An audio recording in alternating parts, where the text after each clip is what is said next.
Hey now, boys and girls, children of all ages, welcome into the Pucknologists here, episode 85, working for you on Teal Town, USA. I'm your host, as always, AJ_Strong, and with me tonight, it's the full group. One, Miss Rocket Backhander. Hello. Oh, dear Lord. And fresh out of a craps table room, the one and only hockey jerk you love to see. Yeah, back on the podcast with you for the fifth time in 7 days, so I feel like I'm running out of things to say. I'm sorry, what? So, episode 85. Yeah, and funny that you should bring up the fact that it's like, oh, this is the fifth cast that we've done in however long. Hey, things happen. But one thing that did come up yesterday was we found out there were a couple people that were unaware of Teal Town USA shirts. So if you would like to help us out, support the show, you can go pick one of these bad boys up on our website. Now, granted, we're down to limited sizes. I believe we only have large left in the teal crew neck shirt. I think we have a couple double X and a large left in the black, and I believe we have a small and a medium left for the women. So, hey, limited stock, so if you want to grab one, I suggest you do it pretty quickly. As always, follow us on the social media. YouTube, throw us a subscribe. Follow us on Twitter and Instagram. Like us on Facebook. Check us out on Reddit. Remember the Discord after party. And throw us some love on iTunes. The 5 stars, the cool review. We would appreciate it. So, with that, guys, week 10 for the Sharks. But let's start around the NHL, and yet another coach bites the dust as Jim Montgomery is mysteriously fired over unprofessional conduct. A source familiar with the situation said the Dallas Stars really had no choice, but also said this is a non-abuse related issue, whatever the hell that means. So what was it? Are we talking a guy who had an addiction problem, a gambling? Well, I mean, there is gambling addiction, but any speculation on your parts, guys? Yeah, I mean, obviously, you have to be careful with speculation just because, that can easily turn into a rumor, which, if enough people circulate a rumor, then it's, the truth in their eyes, right? And, well, we can... and the only reason why I'm interrupting you is because I remember somebody very specifically speculating about Evander Kane a few months back, and that did not turn out well. So right. Let's just say, you know what? Jim Montgomery is no longer the coach of the Dallas Stars, and maybe at some point in the future we'll find out why. Just so. Yeah, from what I've heard, and I can say this, from what I've heard, it sounds like it is something that will come out eventually, but people are just keeping it under their hat for now. Yeah. Because I feel like if it was some sort of an addiction issue, whether it was alcoholism or drugs or whatever, that it would be... We've seen it a bajillion times in the NHL where somebody has an issue and usually the NHL or the franchise is very supportive and we want to get him the help we need, yada, yada, yada, insert boilerplate response here. That's not what happened in this case, so we're left to wonder what happened. But we have Mike Babcock, we have Bill Peters, Crawford's still under investigation as far as I know in Chicago, now Monte, John Hines in Jersey, and now Peter DeBoer in San Jose. And how bad is it now, Rocket, that we've gotten to the point that when a coach is given their pink slip, they have to make an official announcement that this is not related to the new Me Too movement in the NHL. This was actually like performance-based. Okay? Oh, damn. Chris. Wow. Wow. All right. Love you, Chris. Go ahead, Rob. I think that it's pathetic, but not in the way I think you think. I mean, I do not think you. I mean it in that I think it speaks volumes to people who would speculate that Pete DeBoer was fired for anything other than performance. I think it says that those folks do not watch West Coast hockey. Because who does? Anybody who watches the Pacific Division knows Pete DeBoer gets canned. Whoa, okay, all right. That's okay. That makes sense. You know, like, but if you don't follow the Pacific, then yeah, of course you're gonna be like, oh, he must have been in a car full of Hookers and blow. Hookers and blow. yeah, I was gonna say like vertically challenged hookers and a lot of extracurricular narcotics. But yeah, You know what? It's okay that she says that, people, because she is in fact vertically challenged. hey, I am fun sized. That is Thank true. you. That is Yeah. true. Jerk, are you a little shocked that Blashill in Detroit hasn't seen the door yet out of all these? So one thing, Rocket, I just want to say, just put it in the lawsuit and we'll be fine, Rocket. That's fine. So I'll say this, and I'm on record as saying I kind of felt like Jeff Blashill had a really long leash in Detroit only because he came in when they were crap and they're still crap. So I was kind of thinking, okay, maybe they'll let him. Bar's kind of low, is it? Right. So I'm thinking, okay, maybe they'll let him see it all the way through. But yeah, just the fact that it's been so many years at this point and like the talent they've accumulated over the last couple of years, it's been a slow build, but it's been a build nonetheless. And you'd like to see some kind of forward progression. And, you know, the Red Wings Colorado was the worst team in the salary cap era 2 seasons ago, and Detroit is like, hold my beer. So I don't know. I feel like if Detroit had if maybe Detroit got to the point where their first round pick would end up being between 10 and 15, I think we'd be saying I give him another year. But the fact that he's like is there something better than number 1 overall? Because like he should probably get it. Dang. And for those of you who do not join us live every Sunday at 8 p.m., which is the thing that we are, I think this is our 3rd week in a row we've been able to pull this off. I'm very impressed. So going forward, we do plan on doing this every Sunday at 8 p.m.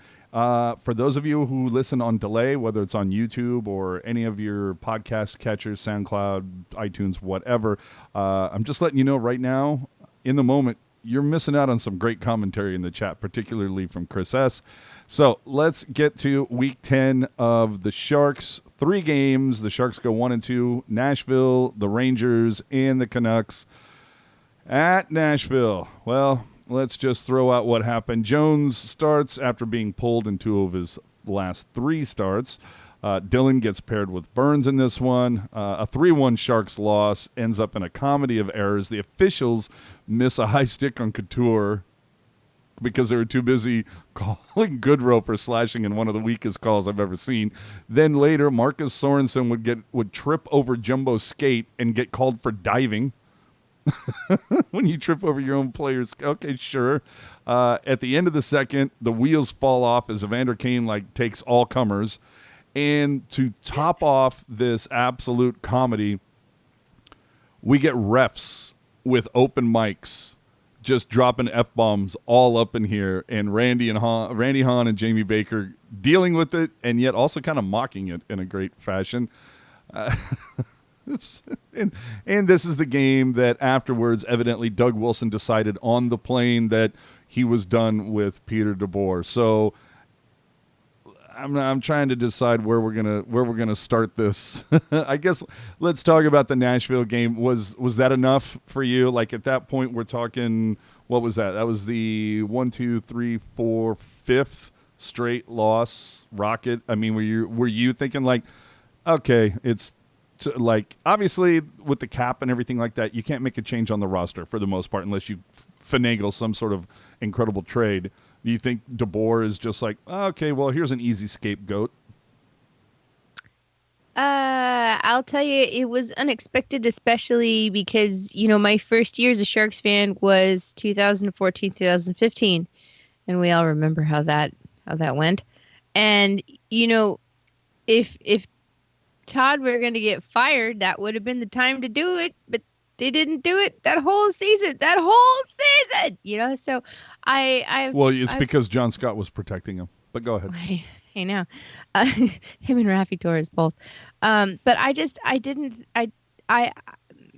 getting rid of Pete isn't a shocking move, but it did surprise me that Doug went ahead and pulled the trigger midseason.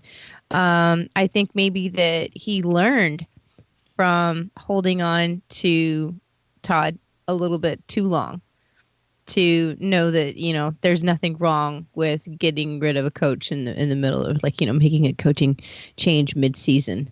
Obviously you can have a team like St. Louis be successful doing it midseason. So hey, fuck it. This is a copycat league. So True. uh, Copycat League. I like that. It's yeah. like, hey, everybody else is firing their coach. Screw it. I'm going to do it too. Yeah, exactly. Like, it's kind of, that was some thoughts that I had on it, but I don't.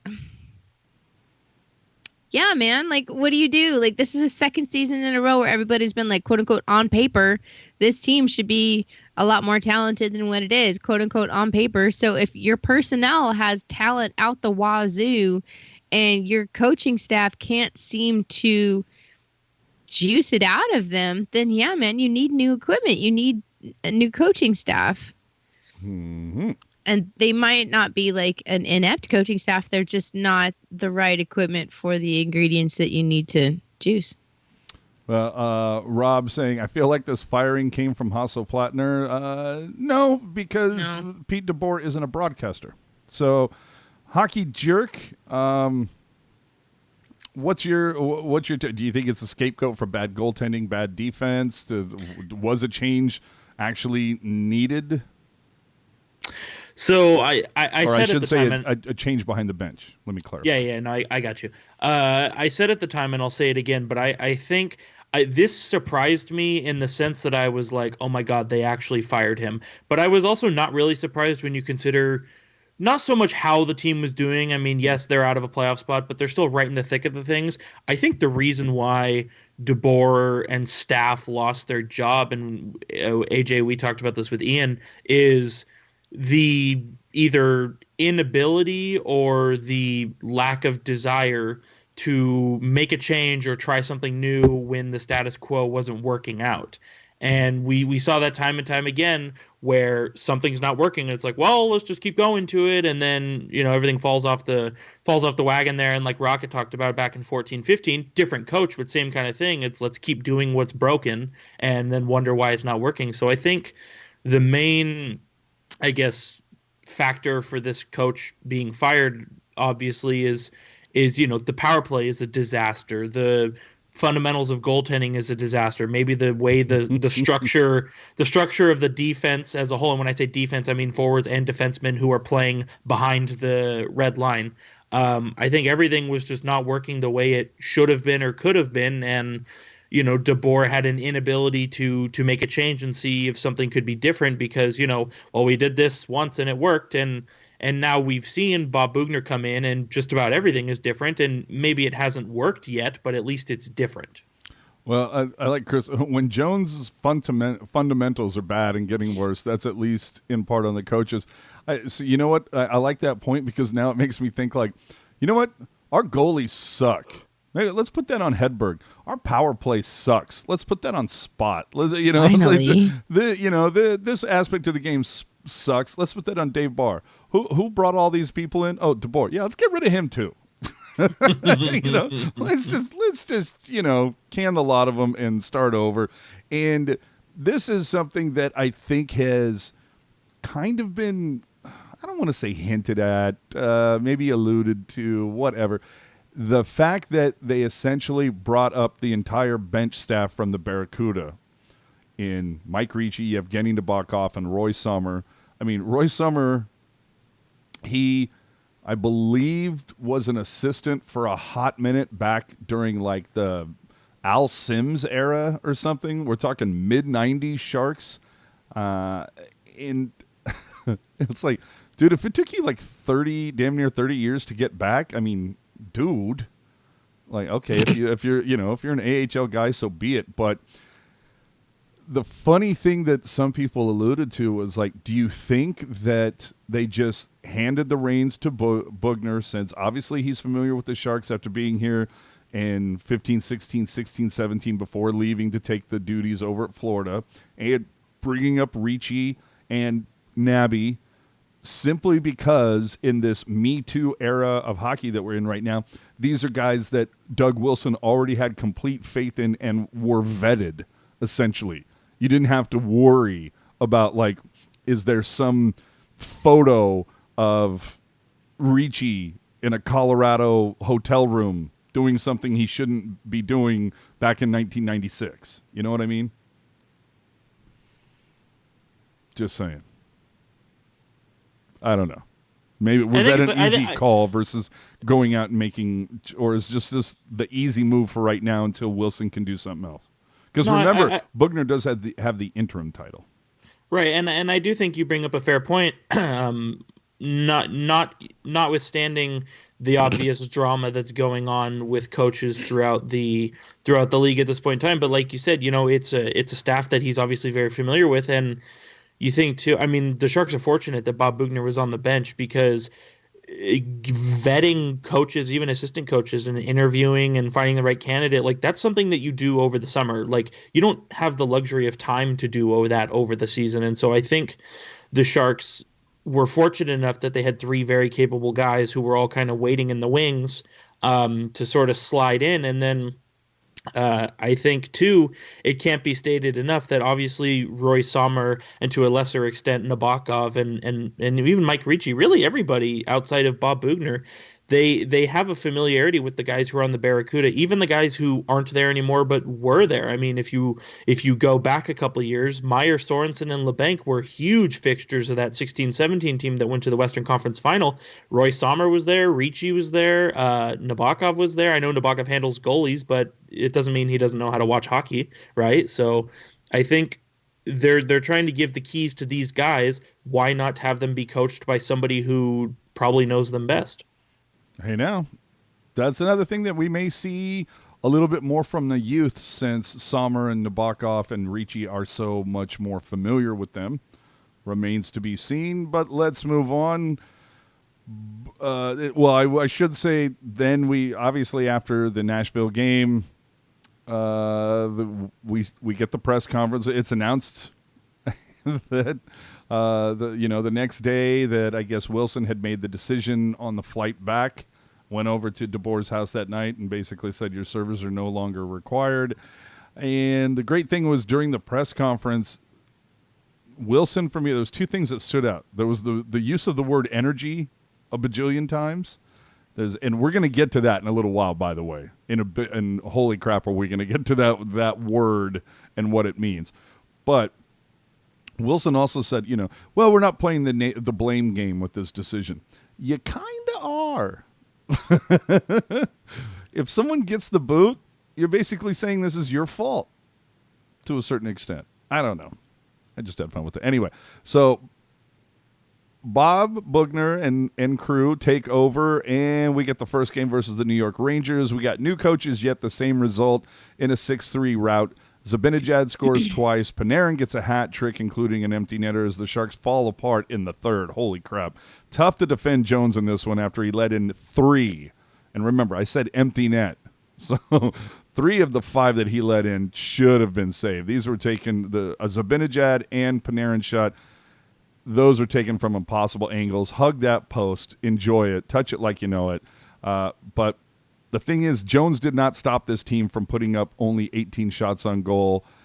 But give it over to the Rangers. They had won 5 of their last 6 road games coming into this. And I will say, in the post-game comments, Rocket, Couture looked shook.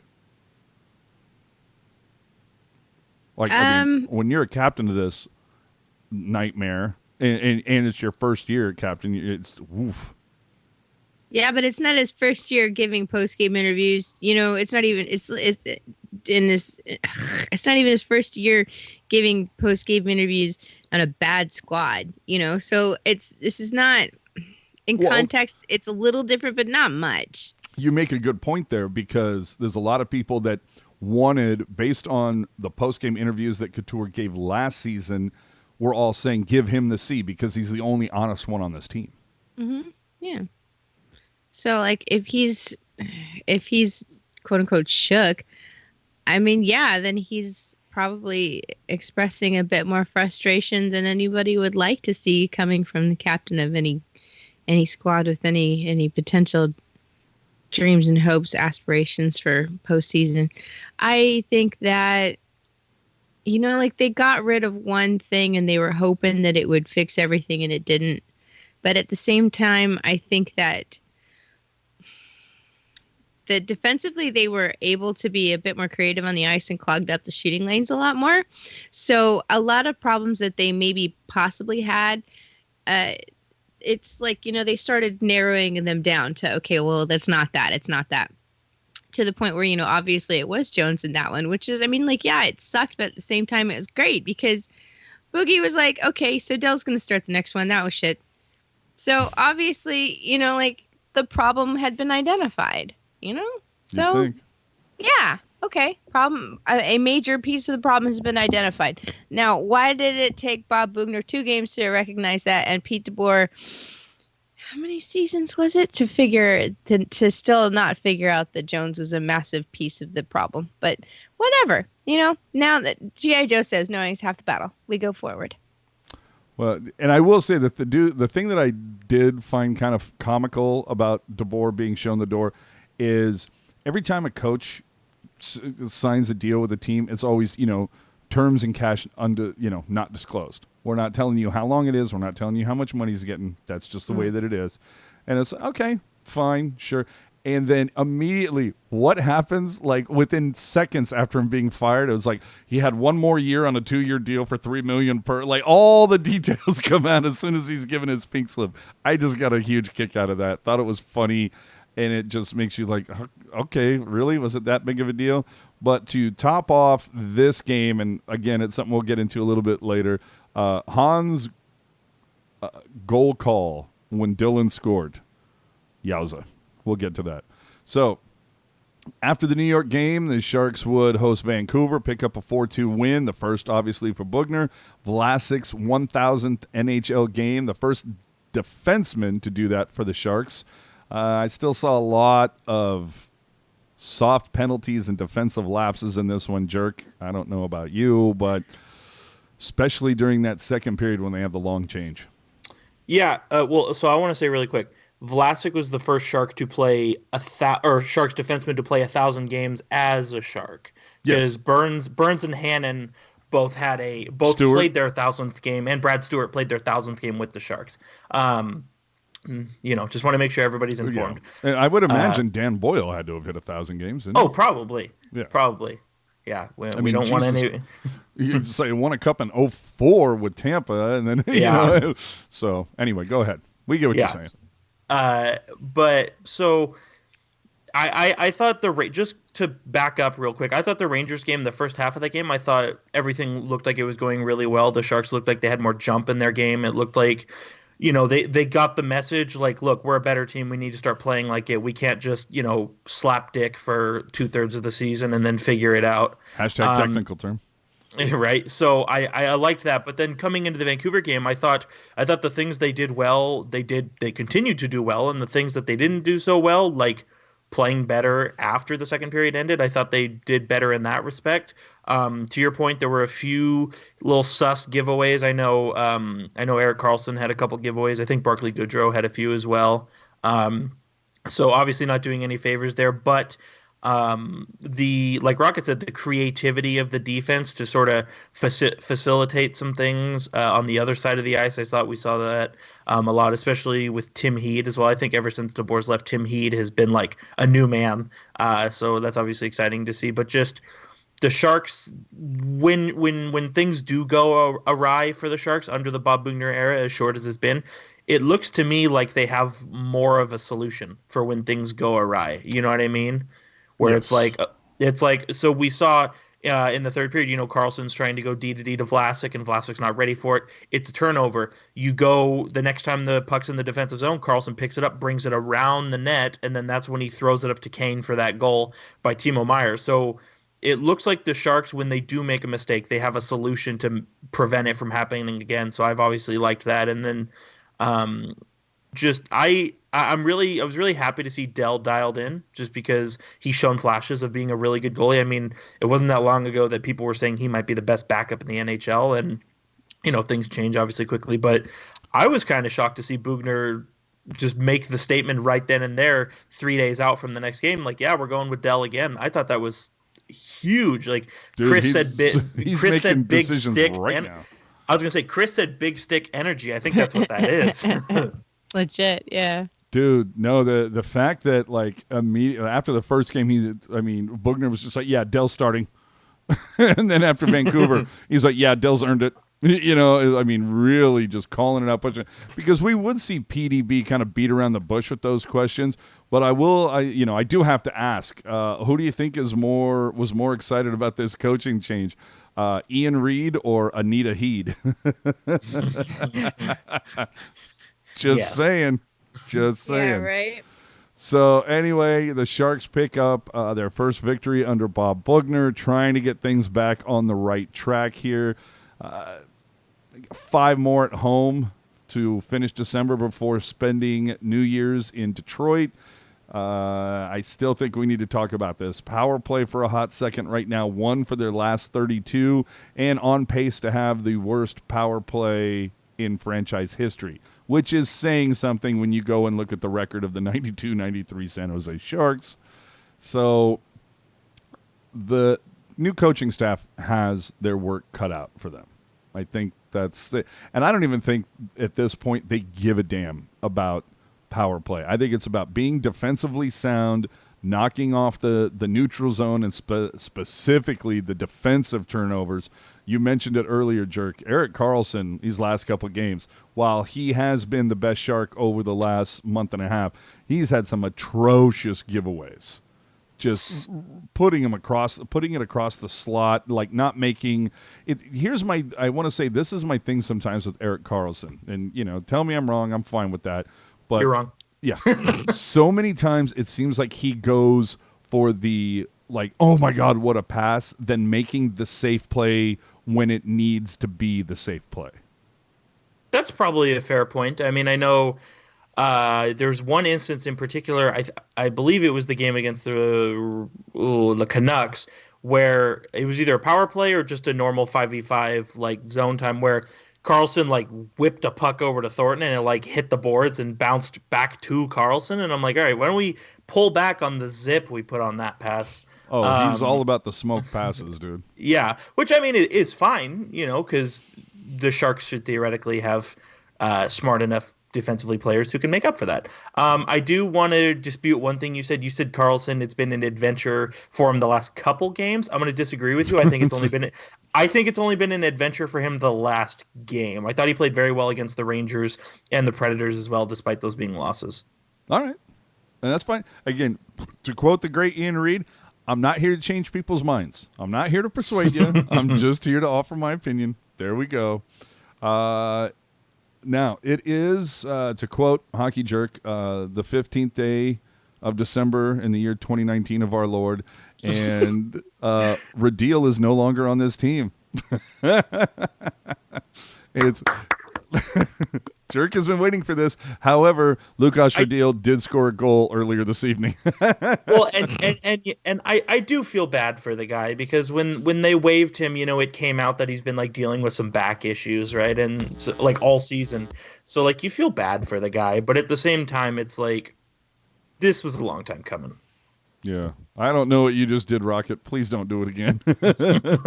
Sorry. I was like, did Rocket just fire up a lightsaber? What just happened? It's my finger. Okay. So let's move on. So we've got the new coaching staff, blah, blah, blah, blah, blah. Here's the thing that I want to get into. Brian Burke. Yeah, I'm sure you're familiar with Brian Burke, but if you're not, Rocket, who's Brian Burke? Brian Burke's the guy that he doesn't never, but he's the reason I know him is that he a lot of times doesn't tie his necktie. He just sort of wears it around his neck like a scarf. So true. True. You're right. I know. Jerk, educate the people. So Brian Burke, currently an analyst with Sportsnet, and looks to be Don Cherry's replacement for the first period Hockey Night in Canada shenanigans, which I'm fine with. He's a very smart guy. Yeah. Former GM of the Toronto Maple Leafs, Anaheim Ducks, Vancouver Canucks, also former president of the Calgary Flames. Like Rocket said, he's not a fan of neckties. And he's also famously referred to Doug Wilson as the dentist, because no matter what, he's going to get you in that chair and make a trade with you.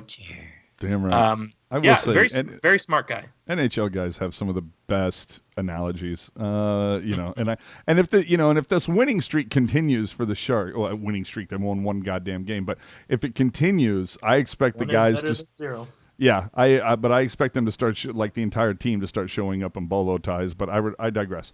Earlier this week, Brian Burke was on the NHL channel on Sirius, and he made some interesting comments.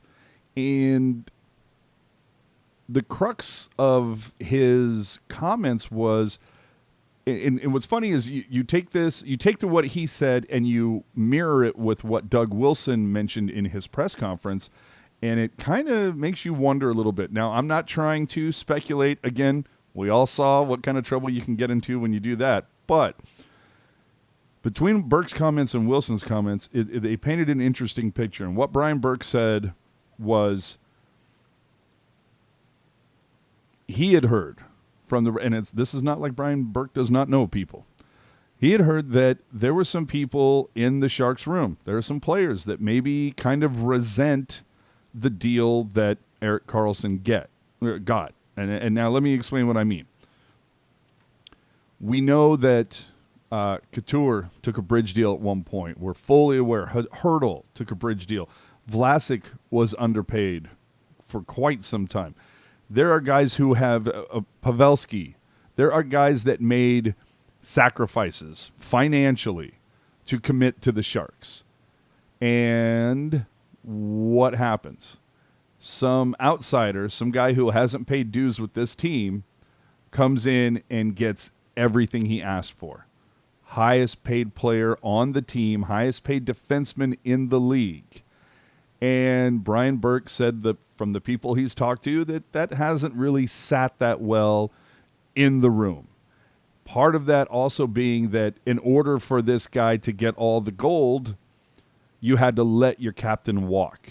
And Pavelski was a beloved guy in the room, evidently. So then you also hear Wilson saying there was a negative energy or there was a bad juju or vibe with the team and something along those lines. Maybe that had something to do with it. And I can't remember if we talked about it on last week's Pucknologists. Not sure that we did, but I'll bring it up again in case. There was somebody on social media that got this great shot of Joe Thornton like sitting on the bench. I'm not sure if it was in Nashville or the game prior, but said that he took that photo immediately after very audibly hearing Joe Thornton go, "What the fuck is wrong with our team?" And so, yeah, that does seem like a negative vibe. So it's going to be interesting to see the way that this whole thing shakes out. It does seem like EK, he might be the best player on. I mean, he could, start putting he could be working 2 points a game, and maybe it still throws up a negative connotation. I don't know. Can I say one thing? Yeah, knock yourself out. Even if Erik Karlsson didn't resign, Pavelski wasn't coming back. Just so you know. Quality point. I think this negative energy, I think it comes from the Sharks not bringing back Gus Nyquist. No, I'm just kidding. Although I wish I wasn't. Yeah, I mean... Jonas! Yeah, that guy was... I still stand by it to this day. If that's your contract ask, I go to Colorado and I say you can have him. But... probably going to catch flack for this one. But I assuming what Brian Burke is saying is true, there's a very good chance that the players who feel this way about Erik Karlsson aren't as good as him. Well, that's, I don't know. Sure, that's I don't a very know if short that, list. I mean, I don't know if that matters, but it also should be said, and I think you can kind of tack this on with Pavelski as well. But I know you look at Evander Kane; he rung the bell, and there was obviously rumblings that maybe Pavelski was kind of pressed by that, and then. Yep. Kane comes in, gets everything he wants. Then Karlsson comes in and gets everything he wants. And then you've got this collection of players that, like, dude, we sacrificed. We committed to the cause. And now these, I don't want to say interlopers, but these, people that did not make the same sacrifice are seeing, the fruits of our labor.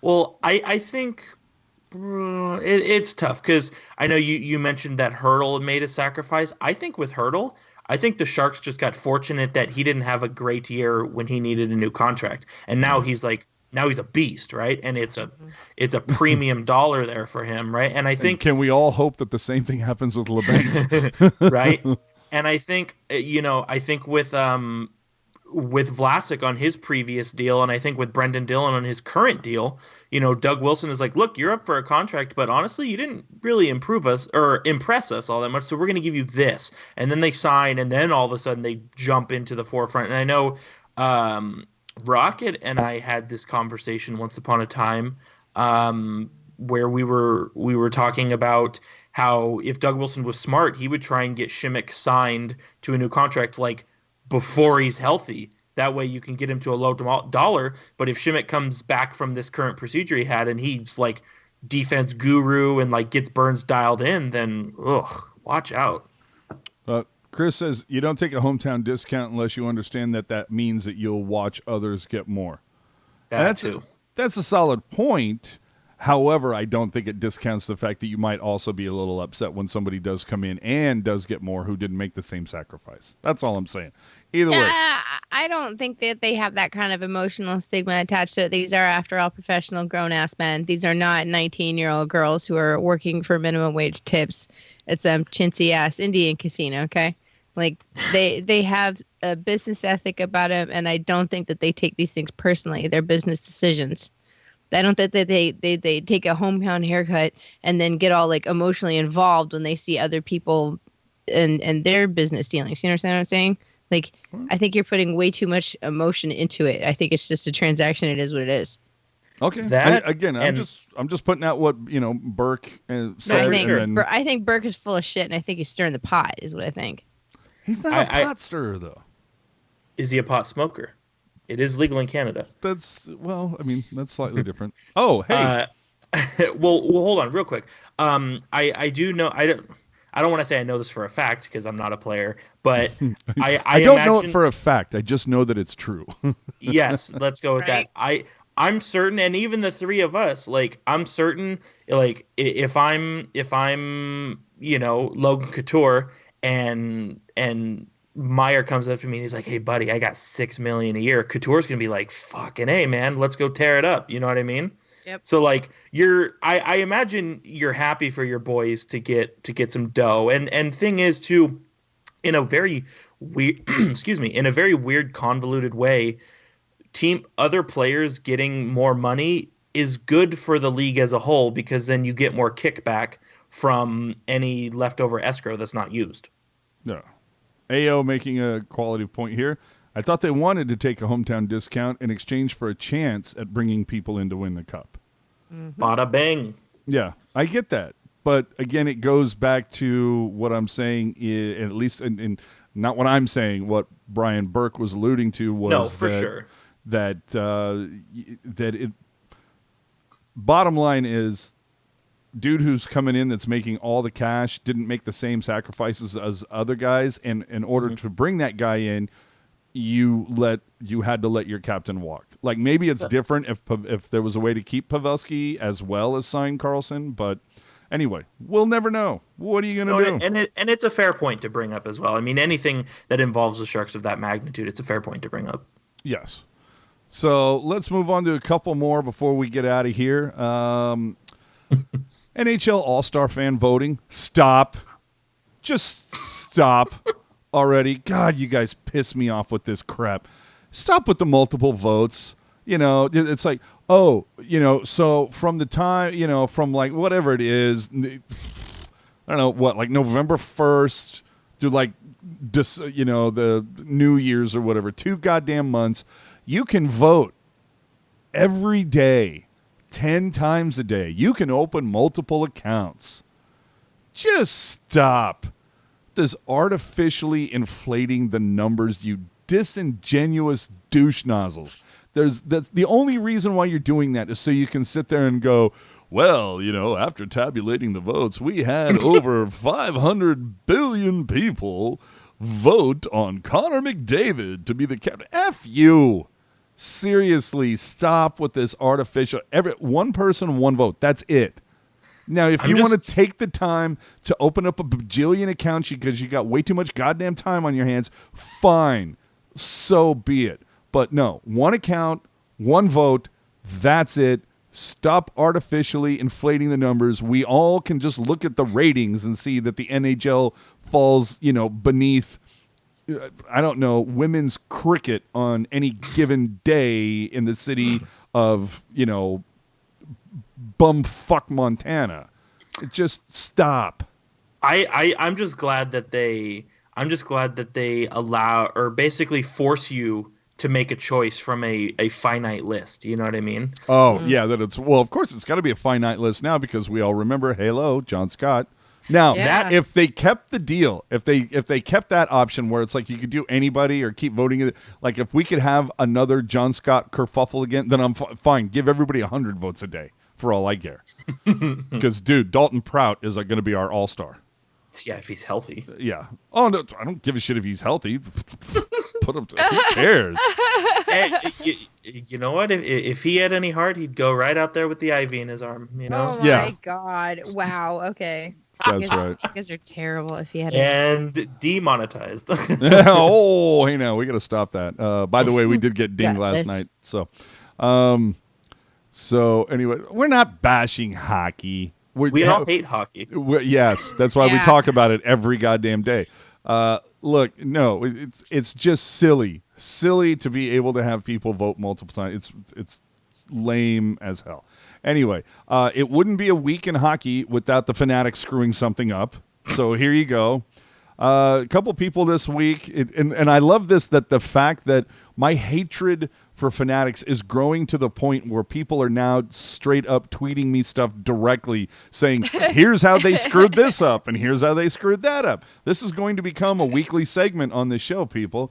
So as you can see on the left, this woman, this poor girl, she orders a Citizens jersey and somehow ends up with a cyanosis because the morons that Fanatics hire can't spend 5 seconds to confirm a player's name.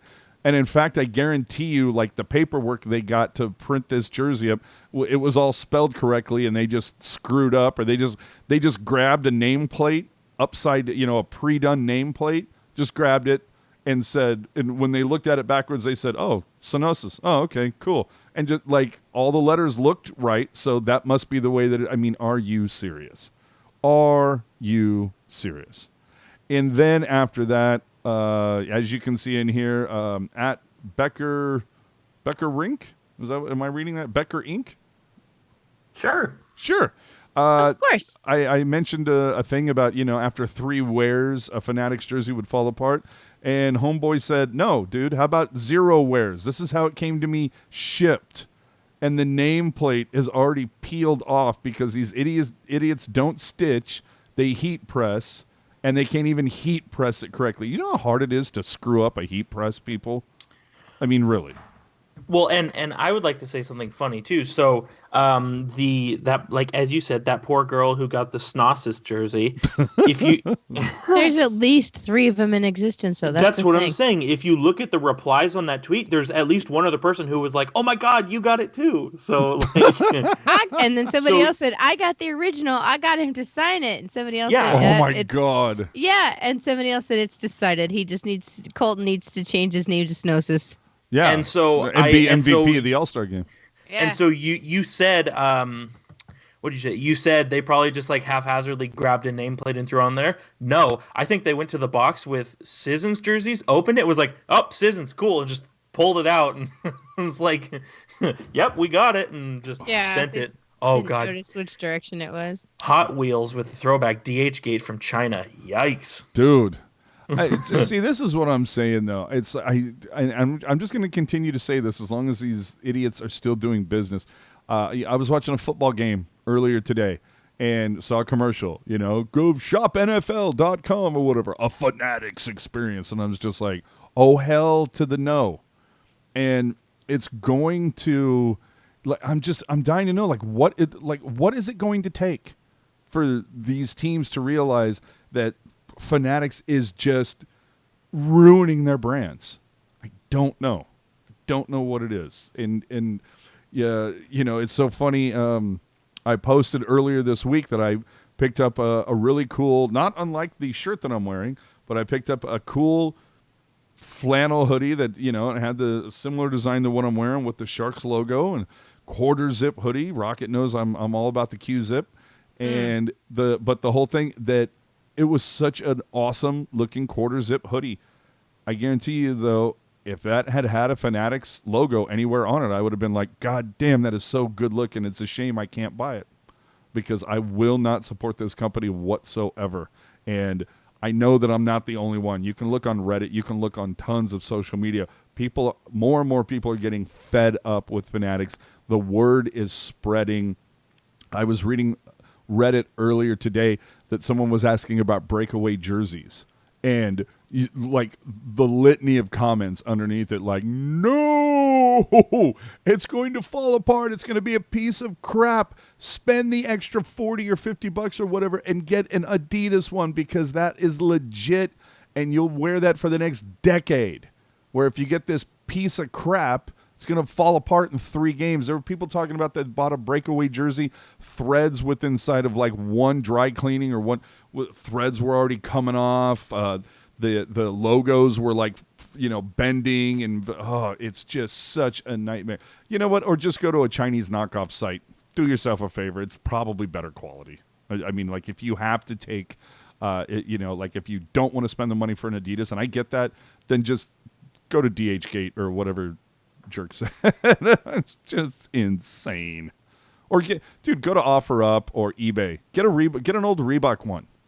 Cool Hockey's good too, and they do sales all the time. See, there you go.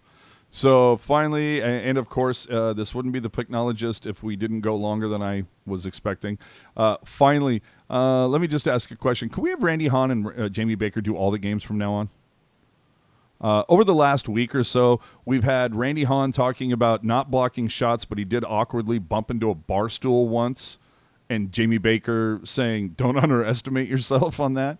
And all of these, by the way, can be found on our Twitter and Instagram, so if you want to hear any of these really fun interactions, you can find them there. Earlier this week, Brendan Dillon scored a goal. It's like the first goal in almost a year. And 108 games or some crap like that. Yeah, and Brendan Dillon was insanely open. So open that to the point where Randy Hahn decided to say that, well, Brendan Dillon had enough time to do a hair flip or whatever it is, check his nails and say, hey, baby, how you feeling? And what we all came to find that he was quoting a song by Lizzo. Jamie Baker, clearly not familiar with the song, where he responded, he's like, what TV shows are you watching the Hallmark Channel? Like, what is that from? You know, and just this, and then also during the Nashville game when you had officials with open mics saying, "Get in the effing box, get in the effing, but you hit him 3 effing times," and Jamie Baker making fun of the open mic, saying, yeah, because it was a shit show of biblical proportions with the officiating in Nashville, to the point where Baker during the third period is like, yeah, excuse me, this is Jamie Baker, Sharks broadcaster. If you could clean up the calls here, I would really appreciate that. Thank you. But just the chemistry that Baker and Hahn have had this season particularly, it's making me not miss Remenda like I used to. I still miss the guy. Love him to be here. But Hahn and Bakes have finally like really reached this really good chemistry. They're starting to get those inside jokes that Hahn and Remenda used to have. It's just a lot of fun to listen to them call a game. And then when I hear that it's going to be Hahn and Hetty, I'm like, okay. You know, it's kind of a letdown, because Hetty just doesn't have the chemistry, the one-on-one, the sense of humor. And that's, you know, am I the only one? Am I wrong here? Do either of you prefer Hetty in that situation? Do you not enjoy the back and forth? There's nothing wrong with Mr. Chris Yamaguchi, okay? There's nothing wrong with him at all. But he's not Jamie Baker. Like, Bakes is you're right. Like, I think what makes Bakes special is his sense of humor, and also like the dedication that he puts into making sure that he's providing solid information, solid digestible information to the Sharks broadcast. You know, he doesn't just want to be some galoot who acts as a cheerleader in a tie. I appreciate him on the broadcast. I liked him on the radio broadcast.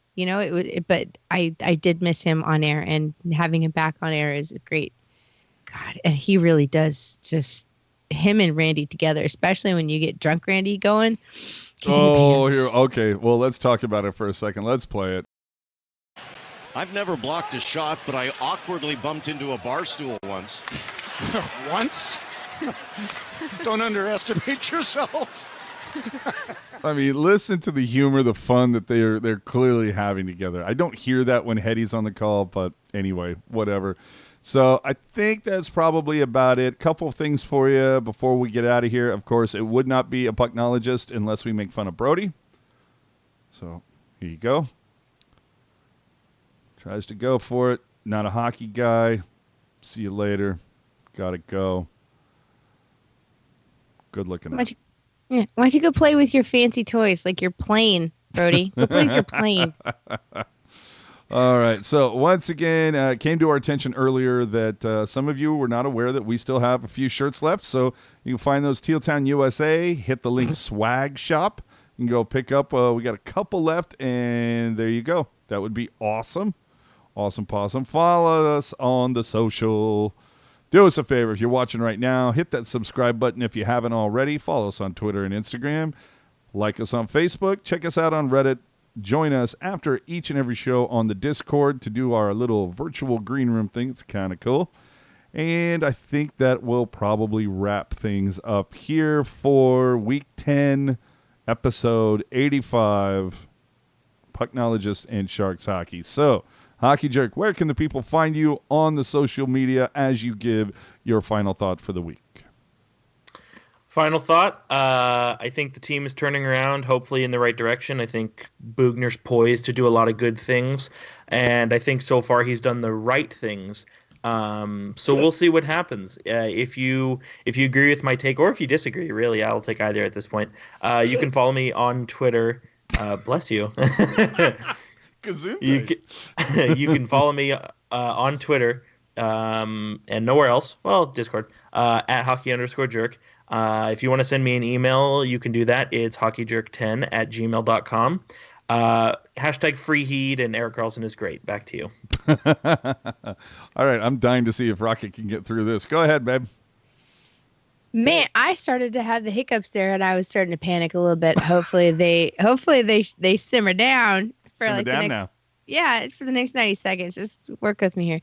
Hello, everyone. My name is Rocket Backhander. How you doing? This has been a weird season so far, hasn't it? Oh, it's been a weird season. You can hang out with me on the Twitter machine. I don't always get to live tweet the games, but generally I catch up with them the day later, which is almost more fun. Yeah, that all happens over on Twitter. Like I said, that's R Backhander 76. It's capital R, capital B, little Ackhander 76. Or you can check out the photographs I take of the shareable nature over on Instagram. It's Rocket Backhander, one word. AJ? Hey now, AJ_strong on all the social media stuff. Again, do us a favor, hit that subscribe button, leave us some love on iTunes. I noticed nobody used the super chat donation option tonight. It's fine. It's fine. I don't hold it against you. It's okay. You know, support the show. It's be nice. Anyway, no, I'm kidding. Dude, we had some good stuff this week. We had a lot of fun talking about the Peter DeBoer switch over after he got fired. Talked to Shang Pang from Fear the Fin and The Point. Jerk can confirm. Dude knows his shit, knows how to break it down. Had a real fun 30, 35 minutes with him talking about what's happening with the Sharks coming basically the day after the Peter DeBoer firing. So, in fact, we recorded that just prior to the Rangers game. So go check that out. Dude knows his stuff. There's nothing disparaging towards Fear the Fin. I can't see Shang Pang being there much longer because someone big is going to come calling. You know, I don't know if it's going to be The Athletic or ESPN or NHL.com, but Shang is an awesome writer. Go check him out. He's a kid. Jerk, you can confirm? Yeah, love that guy. He just, more than anything, a very smart guy. Yes. Very smart. Big time. The other thing we did this week was we spoke with one Nick Nolenberger, Kevin Lacey, and Nick breaking it down for the Barracuda. We're doing this thing this year that we're kind of having a good time with, having fun. Every couple of weeks, we talk to Nick Nolenberger, kind of get the temperature of what is happening with the San Jose Barracuda. Obviously, they've had a coaching change as well. A couple guys needed to get promoted since basically the entire staff was hijacked by the San Jose Sharks. And unfortunately, since we spoke with Nick, they did play a home-and-home versus Stockton and lost both games. However, Lukas Radil got a goal, so he does have the ability to score. So there's that.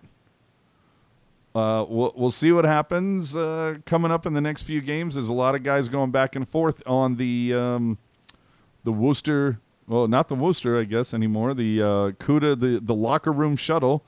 We'll see if Bergman's next, if Blickfeld goes back and somebody else gets the call up. Should be fun. Brodzinski, who knows? Maybe so. So with that, of course, as soon as we're ready to split, Puck Guy joins the party. So, yeah, I think that really does mean that it's time to leave. So, I'm screwing with you, man. Let it go. Ooh, Barracuda. Go check out your Barracuda, people. Support the small team, all right? They got some good stuff coming up. Game on the 18th versus Ontario, the 27th versus Stockton, 29th versus Bakersfield. The 29th, by the way, Pucks and Paws night. And the next couple of games, they also have the Gilroy Strong jersey auction, which obviously benefits victims of the tragedy that happened in Gilroy over this summer. So go check out and support the Barracuda, all right? So with that, thanks for checking us out. We will see you all in a week. Remember, live on Sundays, 8 o'clock. See you next week for episode 86. Bye.